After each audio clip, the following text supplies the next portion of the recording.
Well, Oh, okay, we're live stream now. now we're Dean. Come live, on. so I have to. So I will. I had a comment, but I will keep it to myself now, or maybe keep it to text later. Surely you can't be serious. I am serious. Yeah, And don't call me Shirley. sure. Silent breed is people! One morning, I shot an elephant in my pajamas. How he got in my pajamas, I don't know. They call me Mr. Tibbs. E.T. phone home. When you want to talk sports, you ask folks who have seen it all up close. So on The Al Travis Show, we go with the guys at the end of the bench. Time to talk all things sports. We got them, John and Dan. Gentlemen, how you doing today? Excellent. Good.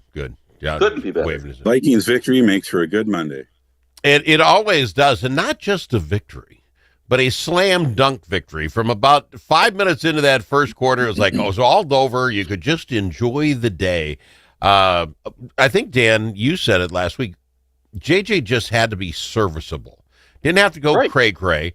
He got a 129.2 rating, 16 for 23, and 163 yards. Boom. Do that all week, and we'll be fine. Yeah. I mean, it's the 3 touchdowns that got him the 129, that's a great QB rating. Yeah. But it's the 3, and that's what I was saying is, that the 3 touchdowns to me is just the icing on the cake. Because otherwise, if he's a good, solid, serviceable quarterback who can manage the game, it's 160, 180 yards, perfect. And 0 interceptions, 0 turnovers. That's the key. So, John, what does that do for him just mentally? You could tell in the last games he played, this kid had the weight on his shoulders. I think there are times he's thinking, am I even good enough to play in the NFL? It just seems so much faster. He proved that, didn't he? Oh, I think so. You wonder if he was just trying too hard to force it in some of those other games because he felt the weight of the expectation. And here he just looked relaxed and played, and he showed what he's capable of. And to Dan's point, he doesn't have to be, he doesn't have to be Brett Favre, or he doesn't have to be Brady.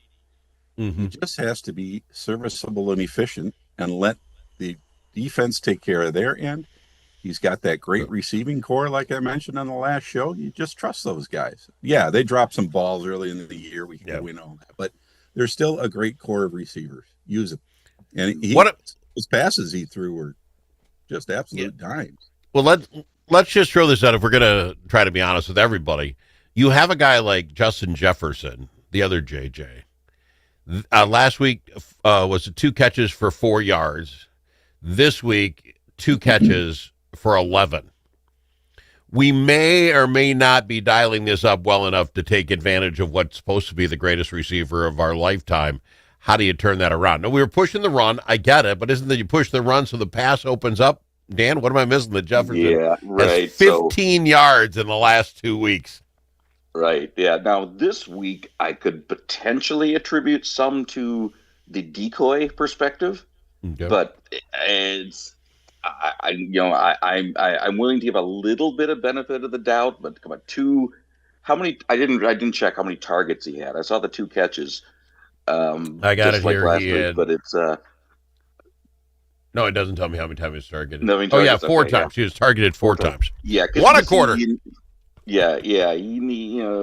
I'm not saying he's got to get 20 targets in a game, but he should have 10 to 12. It should be at least 8. So it's, well, that's might be a product of we wanted to get that ball out of his hands quick, right? I mean, the Addison cutting over most of the other guys, the tight ends, all the quick turns. Is that it, John? Or why not throw one deep once in a while and let JJ do what he does? Well, it's probably a combination of things. The quick routes, that's not what JJ usually does. Yeah. And the balance with the run. And to Dan's point, he was probably being decoyed. I'm sure he was being double teamed because most teams are usually going to double team JJ because he'll win the pass interference call every time. But I still think, later in the game, that would have been the time when he had a big comfortable lead to maybe try some of those bombs to him. Yeah. if they score a garbage touchdown or two, it wasn't going to matter when we've got all those points. So it might have been fun to try that a little bit.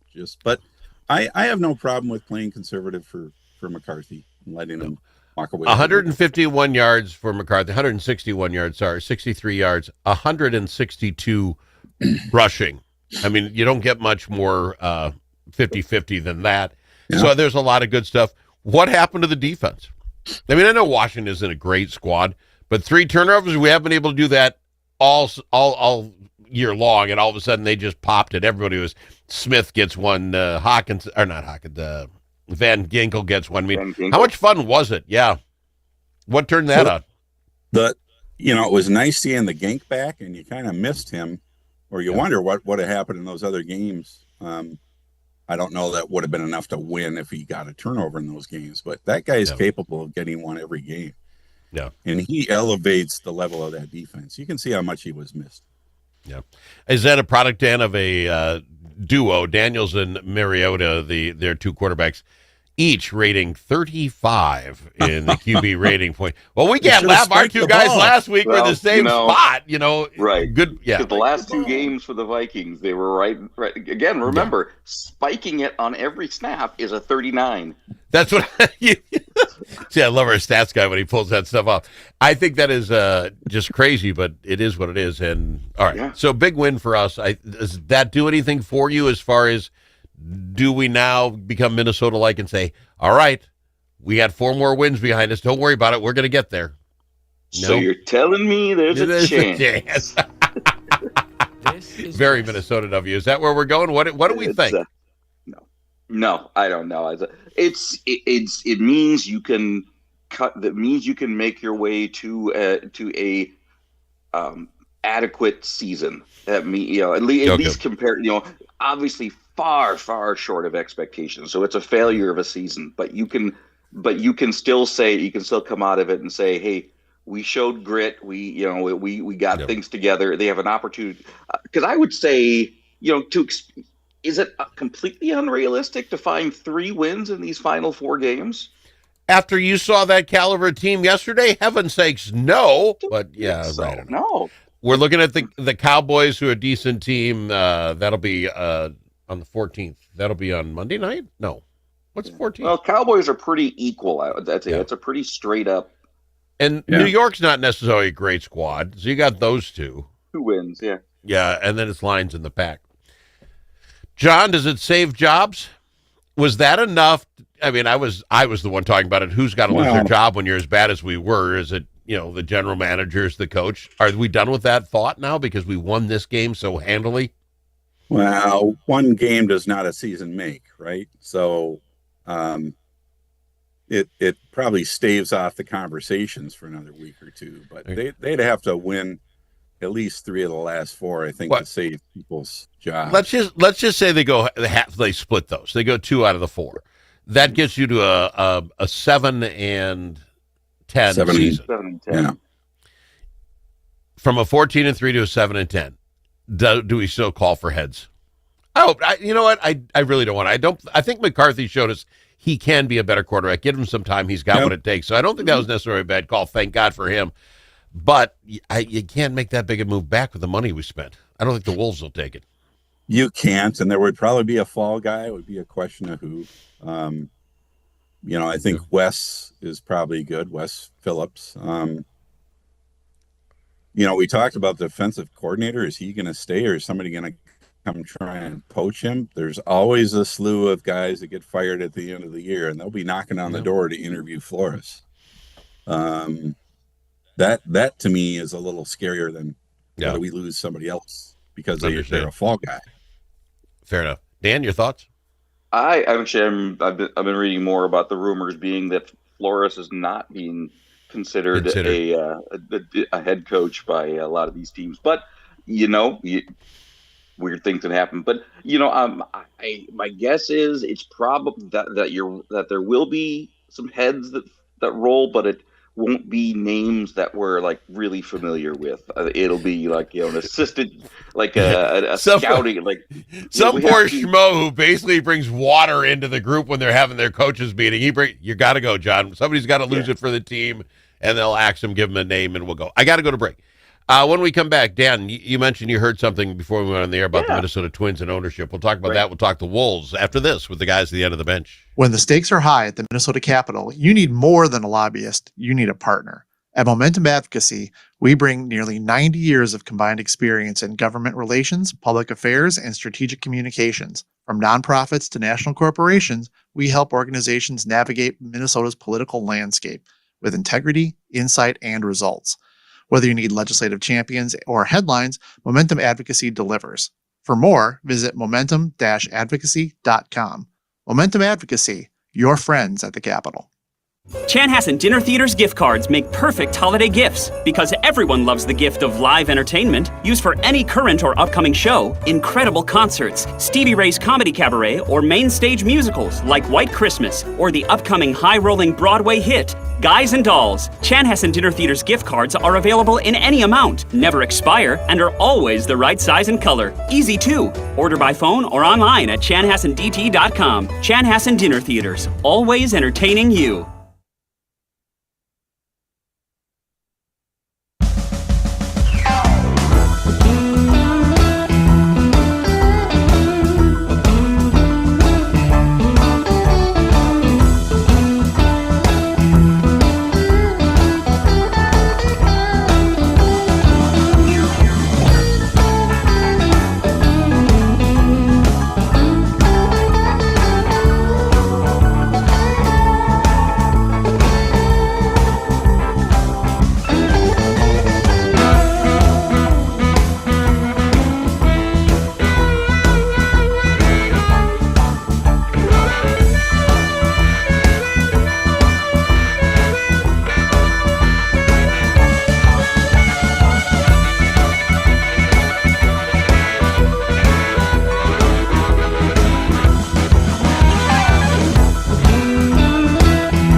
Are you kidding me? You know that comment you said to the radio? The thing that we got wrong? Clearly, Brussels sprouts are the worst vegetable. Call us and let the world know your thoughts. 855-257-7469. That's 855-ALS-SHOW. And we've got them, the guys on the bench, John and Dan. Now, this will be fresh news because not a lot of guys talk baseball this time of year, but Dan's got us an inside skinny with your Minnesota Twins. What's up?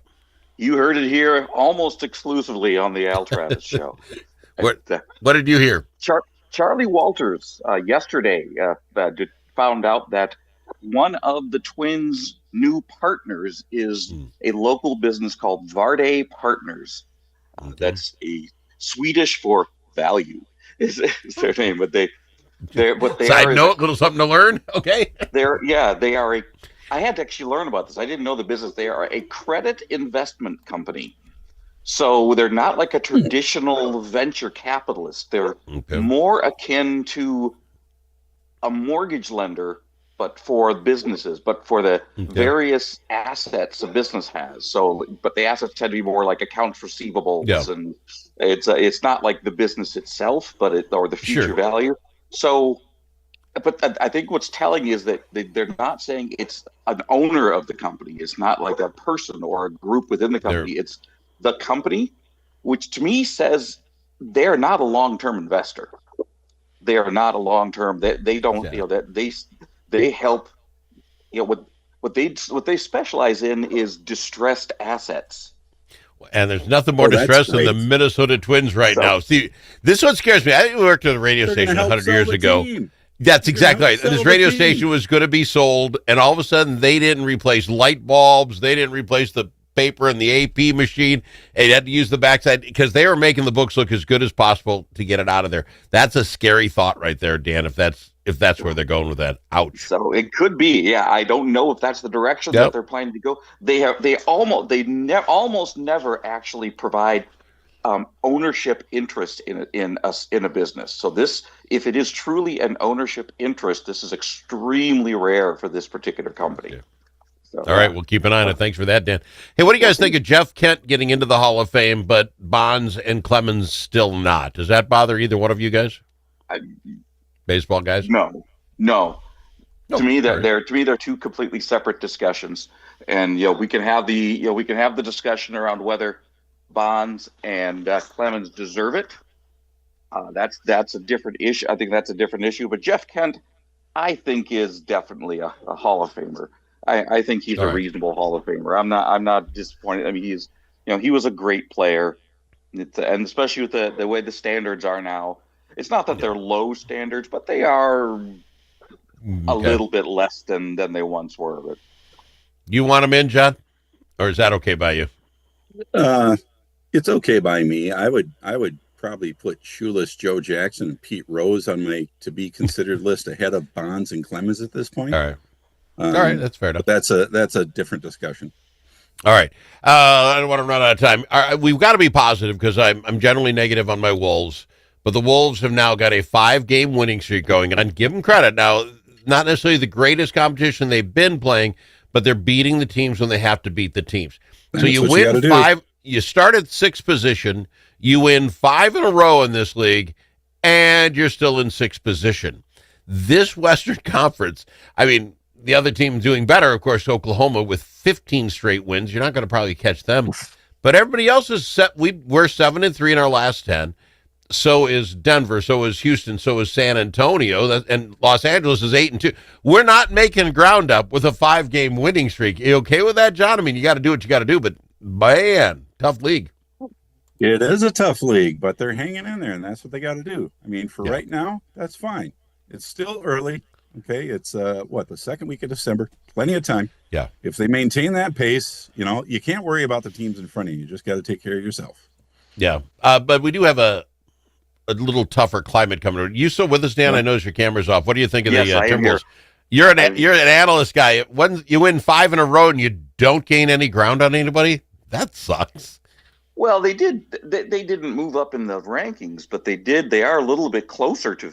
Aren't the they? They're half a game closer because the other team was 7-3, and they're all 7-3 in their last 10. Yeah, so that's but the first point about that, this Western Conference is brutal. Yeah, I mean brutal in a good way at least for the type of play they do. Not New York Jets brutal or Giants brutal, but it's it's a brutal conference, and that's But as John said, though, I mean it's the whole beating the guys they need to. That is not what the Wolves' history is.